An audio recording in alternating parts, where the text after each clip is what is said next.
on May 31st, we had a meeting of the National Security Commission. This was notable because the commission formed in 2014 does not meet frequently, or at least we don't have meeting readouts that indicate how often this meets. Unlike the Politburo, which we get a readout every month, the National Security Commission exists within the realm of the Politburo Standing Committee, where we have a guess of how often the Standing Committee meets, and you only very rarely in an ad hoc way have meeting readouts. So there's clearly an important signal being sent here by the convening. Gerard, let me start with you.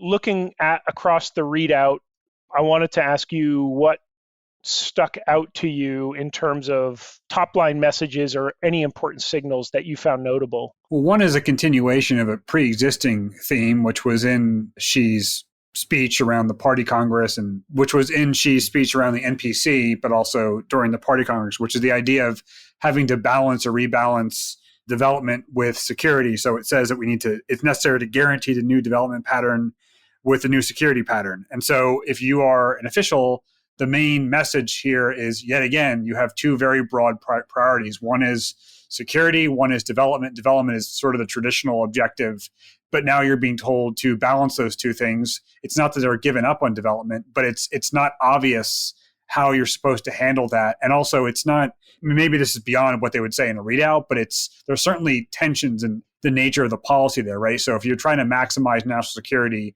you would imagine a set of policies that is different than maximizing economic development, right?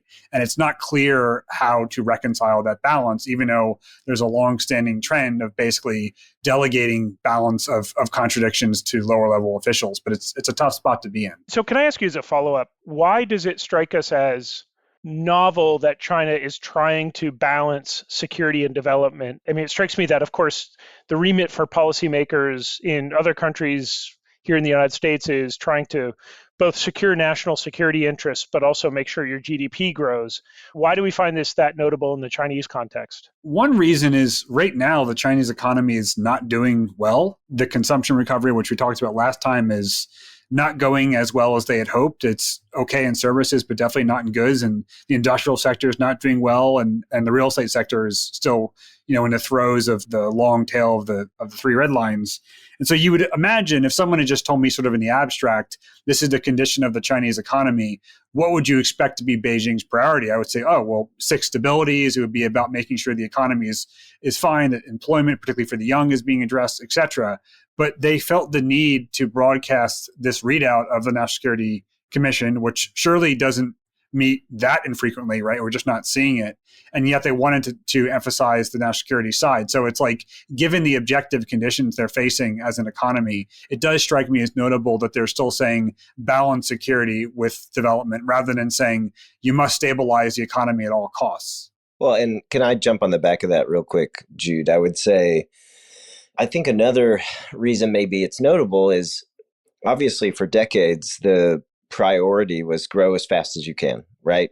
Top line GDP, keep that as high as possible in terms of growth, try to rise or, boost per capita GDP. That was kind of a fundamental goal that the party was trying to achieve. And I'd almost characterize it, we don't see this explicitly, but in a way, economic development was a means of obtaining security for the past several decades, right? We need to be able to feed ourselves. We need to be able to produce things and have enough money to provide, overall security for the people. Now, though, one of the things they say at the very top is the security situation has become much more complex. And I read this readout as when they talk about balancing security with the development, it's almost like it's been flipped on its head, where security is now a precursor for ongoing and sustainable economic growth. And that particularly makes sense when you think about the export controls that the U.S. has put on China in the semiconductor sector, for example. That's a security-related issue that is fundamentally impacting China's ability to grow, or may in the future, near future, impact China's ability to grow. So it's almost as if this kind of construct where development led to security for many, many years has been flipped, and now security is the precursor for the economy to do what it needs to do. Going back to you, Gerard, you're going back to your point. I'm curious, the key audience for readouts like this are subordinate units in the political system. This is often how China aligns a very complex, fragmented system, is through these top-line signals which come out. So imagining what you and Andrew say is the intended message here, how do you think this affects the incentive structures for bureaucrats, cadres within the system? Hearing that I should better balance security and development, what does that mean when I'm making a marginal decision about, do I allocate my time towards attracting investment, or do I allocate my time towards sort of domestic stability in my given jurisdiction? Your point about these being tensions, I'm just curious if you have any thoughts on how those might be navigated by actors within the system. Right. So if I'm, this was the Central National Security Commission, but there are subnational versions of this as well. If I'm a local official, I would be confused because economic development or economic stabilization entails some well-worn policy tools, and maybe they're not optimal, but at least there's sort of a ready kit there.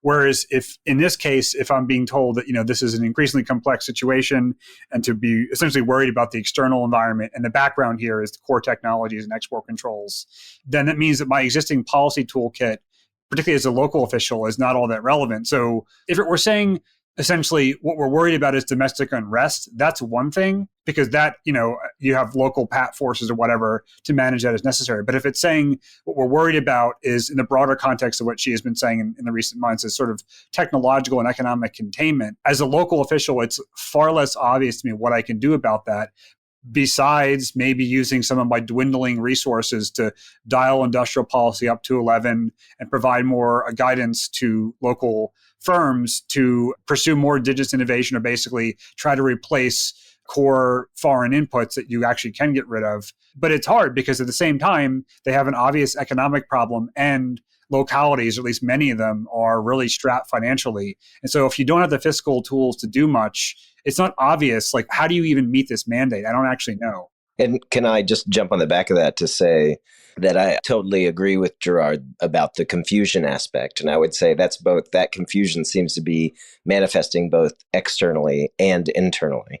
What I mean is, typically we like to say that like China, or policy is best in China or anywhere really, when there's a few discrete non-contradictory goals. So you look at Xi Jinping's, 3 tough battles from kind of 2017 through 2020. There's 3 main things we're focusing on: financial de-risking, poverty alleviation, and climate change, or, net zero transition. And so it was very clear that those were the 3 things everybody's supposed to get behind. Right now, though, they do have potentially contradictory goals of security and economic growth. And I think if you're in the system, I think a lot of it comes down to what's your role. If you're a local government official, at the local NDRC or wherever, or the local DRC, your charge is to boost investment from the foreign business community. And so you see this idea of balancing development with security, and you say, okay, well, I'm going to go get more development. And then if you're a security official, you naturally see this phrase, better balance development with security. And you say, oh, I know what that means. It means, make sure information flows are better protected. And that ends up with, in a spate of raids of due diligence firms in China. And so I think local officials are conflicted and confused depending on what their role is, but also then so is the foreign business community, right? That's what everybody's been saying for the past few weeks or months. Is China open for business or not? They're saying they want FDI, but then they're doing all these things in the name of security that makes us think maybe they actually are going to make our lives much harder. Yeah, I was going to say that the clearest manifestation of this tension or growing incoherence is just policy since the summer of 2021, where you've seen different actors within the system jostling for advantage or pursuing their own, where you sit is where you stand interests in ways that lead to this sort of whipsawing of policy. So, of course, we saw this with, actors like CAC grabbing onto the data piece and pushing forward in ways of trying to sort of securitize data. And I think they've largely won that. And Andrew, as you just said, the question on the minds of many was, is China open for business or not? Because on the one hand, you've seen this public messaging campaign from actors like Li Qiang, Premier Li Qiang, trying his best to, and I'll steal your line, Gerard, sort of a vibes-based recovery of essentially trying to instill confidence in place of institutional reforms or liberalizations. And then I think everyone was caught off guard by the actions against Mintz, then Bain. And I think if you have a picture of fragmented authoritarianism, this is an easier story to describe because you understand that essentially Xi Jinping is not sitting in some mothership with, dials and levers that he's pulling in some refined measure. This is a really clunky oil tanker with maybe 2 or 3 different steering wheels. And so I'm sure you had security actors who were reading these messages. Again, the actions against Bain and Mintz came before the National Security Commission, but the vibe was already out there of, security actors can go aggressive and pay no cost. So they're moving down that lane. Meanwhile, you have, Li Chang and the economic regulators trying to protect their equities and trying to signal to the business community, COVID's over, we're open for business. And you get that clash. And I wonder what you think about this, but it has struck me that as we think about regulatory behavior in China, we increasingly need to bake in schizophrenia into how regulators are going to act, not because Xi Jinping himself is directing them such, but again, you've got all these actors underneath who are reading the signal that they want to read. And even with the National Security Commission readout, you will see discussion of reform. So it's a sort of an a la carte menu that is out there. And that's at least how I see that quote unquote balance between development and security. I think Xi Jinping thinks he can get both and so is trying to message both. But the problem is actors underneath him with their own bureaucratic interests are going to, pick one or the other and clash. Going back to something Andrew was saying, when if you compare it to the 3 key battles, which, that was financial stability, really dealing with the shadow banking sector, eliminating extreme poverty and pollution, each of those had indicators you could track, right? I mean, on the financial side, maybe it was more preventing the bad thing from happening. But the other two, there are things like, PM 2.5 for pollution, or they literally wanted to eradicate extreme poverty by their own definition. And so you had a sense of what it would take to achieve the objective. And it even had a 3-year window. So you knew that this was supposed to be done by 2020. This, when the order is you must, pursue national security, I don't know what the indicators are. I also don't know when it ends, if ever, right? So particularly if you're trying to reassure the business community, including foreign investors, I don't know how to calibrate that. So like if you say, extreme poverty, I know that's over because they said it's over because they hit their own numbers, right? But here, like how much is enough? What are they even tracking? What are the KPIs? I think that would probably add to the officials' confusion as well. Just to get to that, I mean, this is probably the nub of the matter, going back as well to the challenge of effectively implementing this vision of national security and coordinating it across other actors. The 2015 National Security Law defines national security as the relative absence of danger from internal and external threats to state power, sovereignty, unity, and territorial integrity, the well-being of the people, sustainable economic and social development, and other vital interests of the country, as well as the ability to guarantee a state of continuous security. So not a particularly tight or refined definition of national security. And the other point that is worth mentioning is if you scratch even a nanometer of the discourse on national security, they have a very, very specific conception of it, I think, in reality, which is it's the political security of the Communist Party of China. So it's like when, and Andrew, when we were at the conference board, it was always a frustration when we were in China and you would hear the term middle class, or you would read these articles about the growth of the middle class in China, and people would map onto it their vision of what middle class looked like here, even though we had very different definitions of income brackets. I get that sense with our discussion of national security. We're immediately filtering that through our own conception of it, but the party is very, very clear on functionally what this means is the regime security and specifically the Communist Party. And that's why, again, going back to the regulatory environment, this is going to be so herky-jerky, because the security of the Communist Party is an ever-shifting and moving target. And whereas it would not have been due diligence firms maybe 5 or 6 years ago, we're at a period now where the party has suddenly decided that this is a challenge. So I think this is always going to be a moving target. Yeah, it's interesting, Jude, that you point that out. Obviously, I think that's right, that the baseline is the survival and maintenance and power of the party. It does strike me that there's a few things that they do in this readout that sort of almost seem to be widening the net in terms of what they're talking about and what they're trying to message. around national security. And obviously, national security has a way of doing that, right? Just kind of the definition kind of grows and grows and grows and never gets shrunk back down. But two things that I found of interest are, one, they adopted two documents at the meeting. One was on building a national security risk monitoring and early warning system. Maybe we can come back to that. But the second one was on boosting national security education. So you talked about who is the key audience for this document. And the initial audience, obviously, is cadres within the system. But it also strikes me that they do want to send a message to the broader public, which may be one of the reasons that they took the unusual step of even publishing this readout, to let the people know, like, we are besieged. And there's obviously a political benefit in that. But to say, like, the populace needs to understand this issue on a deeper level, understand we're besieged in that threat. And so that was one interesting kind of additional audience or kind of widening of the message. And the other thing that I found, particularly interesting was they kind of bifurcate between external security. I think we have a tendency to assume they're mostly focused on external security, but they actually talk about external security and internal security. The latter is mostly around, things like AI and new information flows and how's that going to impact the party's governance. But in terms of the external, they did mention this idea that they want to actively shape an external security environment that is beneficial to us.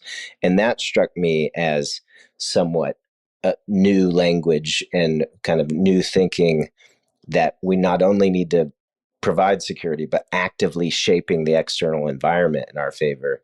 And they're clearly doing that more and more. But I just wanted to hear either of your thoughts on what you make of this kind of widening with the populace, and then specifically trying to say, we're going to try to shape the external environment. I was thinking, and I'm glad you mentioned, Andrew, the idea of like some risk monitoring, because I normally think of what they worry about, particularly for like threats to stability in the CCP itself. I think of those as mostly domestic. When it becomes, like, say, the economy, if there's mass unemployment, that's kind of an obvious problem, right? But external threats, particularly like in the tech space, it's less of an obvious causal linkage to me. So it's like, how do you determine what the specific threat is to then be able to monitor the risk from that threat, which gets back to my questions about metrics, right? So, but I think you're right that they're looking at both internal and external, which could include a lot of things. And if you're a local official, you're like fighting in two different directions. And one of those might be you're trying to stabilize the economy or whatever, and that is sort of domestic security. But there's also other stuff going on, and it's not clear how you address the external side if you're a local official. I wanted to go up in elevation a few hundred feet, which is to talk about what is happening in the external environment that might also be feeding into this assessment. We saw at, Gerard, as you mentioned, at the MPC in March, we saw Xi Jinping warn of, quote, Western countries led by the United States engaged in all-out containment, encirclement, and suppression. Of course, now the language in this talks about China needing to be able to withstand high winds, stormy waters. So we're seeing increasing messaging from Xi Jinping.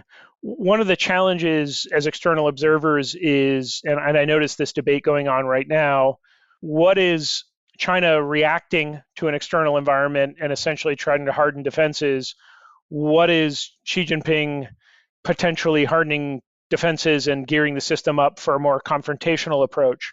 I bet if you were to ask Chinese interlocutors, they would see this as purely and 100% defensive.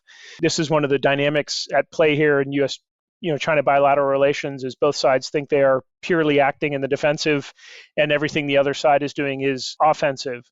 But, Gerard, having spent your bulk of your career in the IC, when you read this, does this strike you as a defensive sort of hardening the defenses, or does this strike you as Xi Jinping essentially gearing up for something different?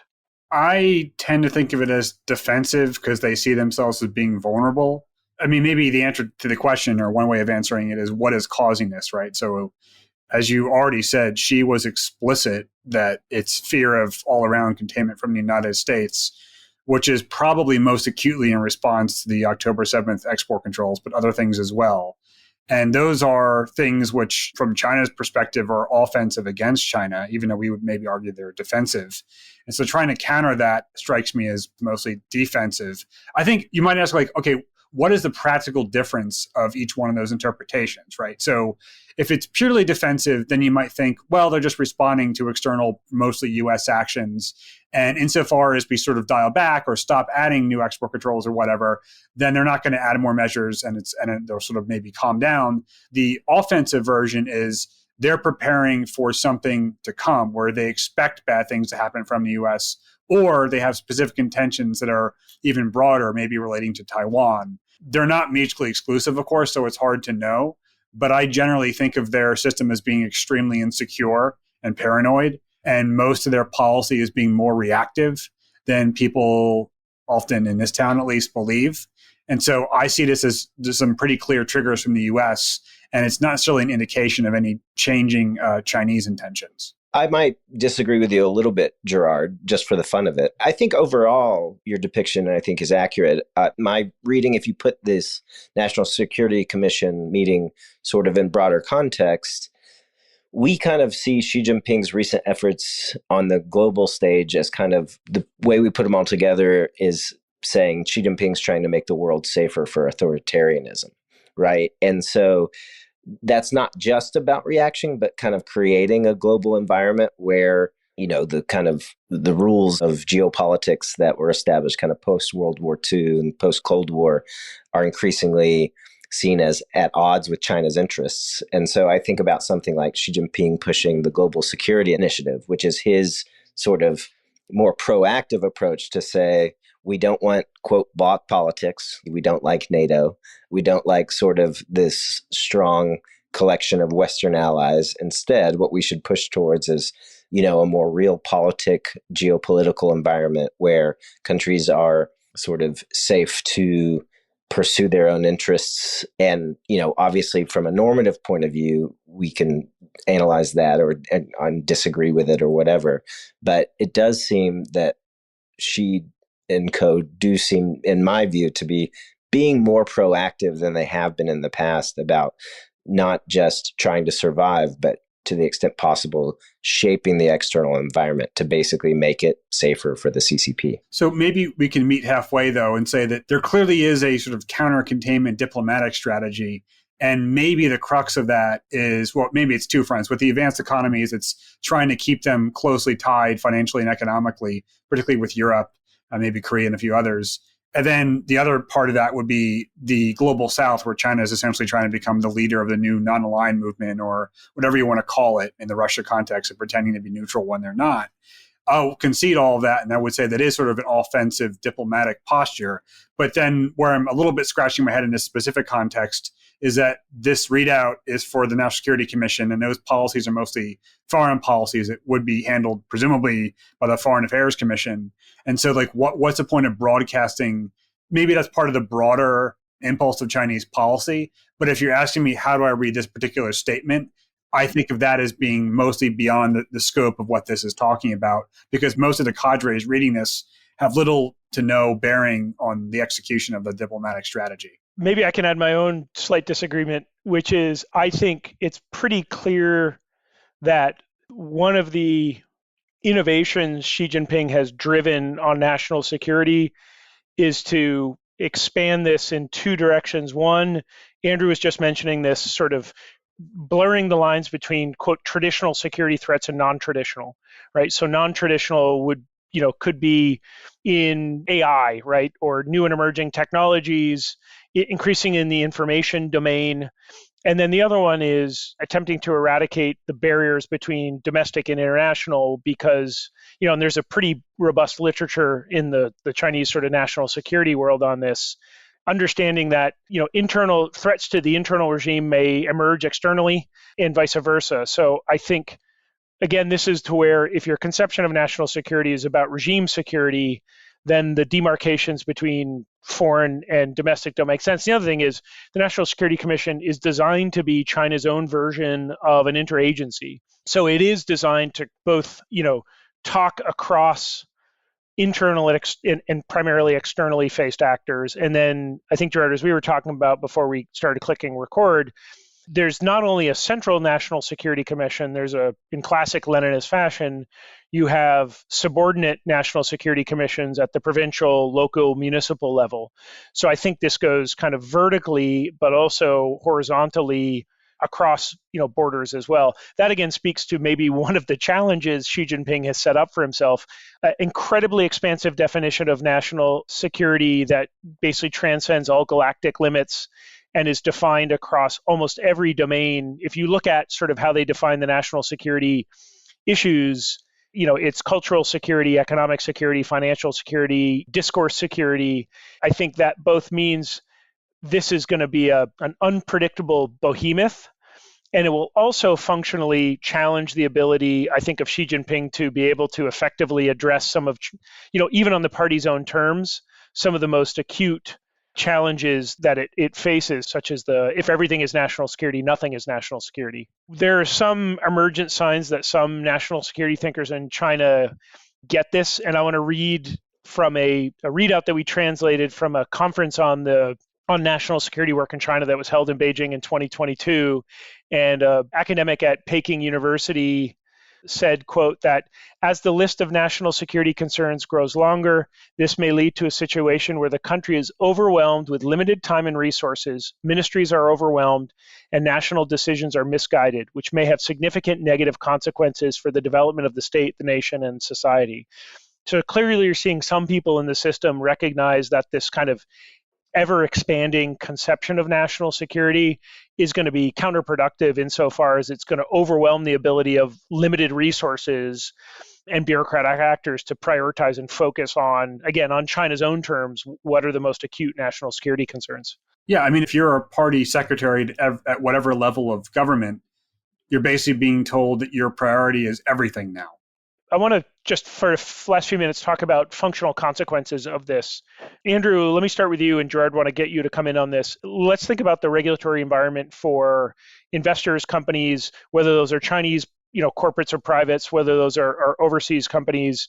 We have seen since 2015, 2016, this national security language really start to bleed over into policy documents.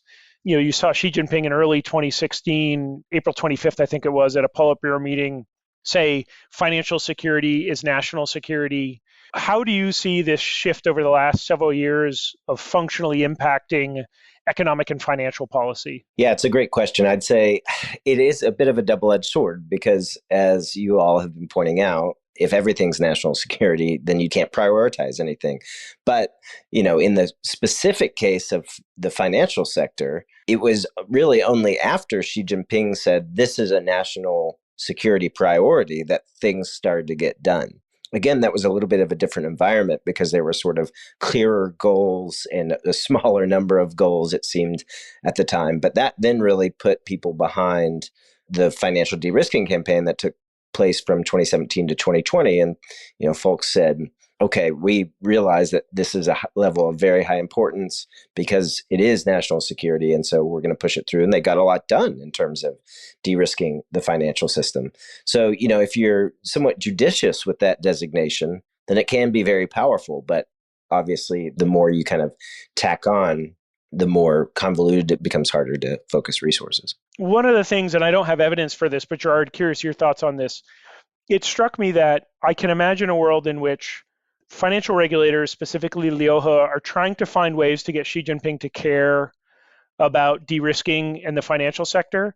And my interpretation of that Xi Jinping comment in 2016 of financial security is national security was actually a victory for financial regulators of finding a language to communicate with Xi Jinping such that he understood it. Now, I'm not negating all the other pathologies of this national security construct, which are evident, but I wonder to what extent actors within the system have been able to move issues, and specifically de-risking, advance those bureaucratically because they finally found a language with which to communicate with Xi Jinping. So you might think of the 2017 financial de-risking campaign as a response to, I think Liu He and his authoritative person article and all that stuff was important. But the trigger was the devaluation and capital outflows and stock market meltdown of 2015 through early 2016. And so that was something that she was probably not paying as close attention to until it happened. So there was something you can identify sort of justifying that level of concern. In this case, what is the event that is justifying whoever these people are arguing for a change in policy? And I still would think it comes back to what the U.S. has been doing, right? Because what else has changed so much in the external environment as, well, I guess maybe Russia, but that was... Russia, worsening relations with Europe. But that was because of China's response to Russia. So No, but it goes before that, right? So, I mean, the shift in Europe starts in 2016 when you have this massive spike in outbound investment, which, Syngenta, KUKA, which leads to changes in European. I mean, I think if you remove United States from this equation, you're still going to see China seeing its external environment at the margin worsen. I don't see us as the sort of ultimate architect of all of this. I agree, I won't deny the dynamic of the US here, but I think there's a lot else motivating Xi Jinping's comment. And again, we're going back to the March NPC comment. He said the West. Now, admittedly, he said led by the United States, but he said the West. And that's why I've noticed in shorthand people shrinking that comment to him saying it was the United States who's containing. And I always have to remind everyone, no. He basically said the entire G7. But they also have a tendency to not give agency to non-U.S. members of the G7, right? My only point is, I think this is a judgment, but my sense is that motivating the darkening depiction of the international environment is definitely bilateral relations. But I think it is also, and again, we shouldn't deny agency to other countries as well, organic discussions that are happening in Australia and Japan, and other countries around the world, which are engaging with manifestations of Chinese power, responding to those, and then that feeding back into the Chinese system as a worsening external environment. Yeah, going back to I agree with all that, but going back to the parallel with the financial crackdown in 2017, if in that case we think Liu He was the one pushing it, and I think he was, or at least he was fairly instrumental, in this case, who is the one pushing it? Is it just Xi himself? Pushing what? Whatever the change, if we're saying they're responding to an external stimulus, and that is what's changing the prioritization, right? And before we identified what it was to the financial side and who was pushing that change, going back to your earlier question, but then in this case, who is it just pure Xi? Is there someone advocating? Is there a national security camp or whatever in China that's pushing these directions of policies? Or is it more just sort of the whole system? I mean, if there is, they're pushing on an open door with Xi Jinping. My sense is that this very much reflects Xi Jinping's worldview. The feedback loop is broken, though, because I sense no peripheral vision capability of Xi Jinping to understand where, their actions are fundamentally shaping that external environment. Again, I'm not trying to remove agency from other actors in the system, but I think this is very much now a representation of Xi Jinping's pure policy priorities in view of great power competition. And so I think that the question is actually the other way, which is where in the system is there any moderating force? We were at a thing today where someone mentioned, the success of PCAOB negotiations as a glimmer of hope in the bilateral relationship. And my view is that actually shows just how desperately bad things are if we're looking to PCAOB, tentative sort of deal. Because if you take out Fang Xinghai, does the deal go forward? And so once we see the wholesale removal of that generation of kind of quasi-pro-reform regulators with any sort of street cred in the system, what constrains Xi Jinping's worldview? Yeah, you're in a bad place when everyone's saying, we're worried about conflict in the Taiwan Strait. And the answer is, call the accountants. Let's see if we can get this sorted out. But no, I totally agree with you. I mean, I think very much so that there is very little pushback in the system, or at least productive pushback in the system. Certainly, there are still, as we know, people who are still pushing or would like to see a reform agenda, like to see more market-driven activity, like to see, more financial openness, et cetera. But my understanding is, these things do ebb and flow, but certainly flowing towards, national security at the moment. And I think it's pretty clear when in the statement, better balance development with security, the implicit message is we've done the development really well for a long time. We need more of the security piece. And so I think that push is, system-wide, led by Xi Jinping, and doesn't seem to be, facing a significant amount of pushback within the system at the moment. I was going to answer your question from earlier about what's next for investors and businesses, if we can circle back to that. So, I think the big question that everyone's asking is where and if the security expansion or the expanding definition of national security will stop, right? So one way that we think about not a lot, but the kind of spate of raids that happened recently is if we look at them one by one, and Jude, you and I have talked about, you have to be careful kind of creating a post hoc rationalization for this kind of thing. But it does strike us that, to the extent these things may be linked, the efforts were largely around cutting off flows of information that may end up putting a Chinese company on U.S. sanction lists or other economic restriction list. So, the reporting around these raids is that some of it may be linked to Xinjiang, right? Investigations of Xinjiang supply chains. Where's one area where a bunch of Chinese entities or people and companies have been sanctioned? Xinjiang. Military linked ideas or military linked secrets, that's obviously a red line anyway, but that's another big area of sanctions or economic restrictions. And then integrated circuits, right? Semiconductors, another area where you've seen significant moves by the US to restrict access in China. And so while we've been trying to figure out how China is going to respond to the widening, we'll just call it sanctions, but by that I mean sanctions, broader economic restrictions, export controls, they don't really have a lot of good retaliatory methods, right? And so that's one reason seemingly why the response has been so muted and so slow. But it does seem to me that one thing that the very least they can do is, well, let's start doing our best to make sure flows of information that are going to feed the sanctions beast get cut off. And that's one way I interpret some of these recent moves. The question then for investors and companies is, well, if the lines are expanding to broader amounts of information are considered, feeding the sanctions beast, where, if at all, does that stop? Does all financial information, all commodity information, all et cetera, start to become national security and a state secret or whatever?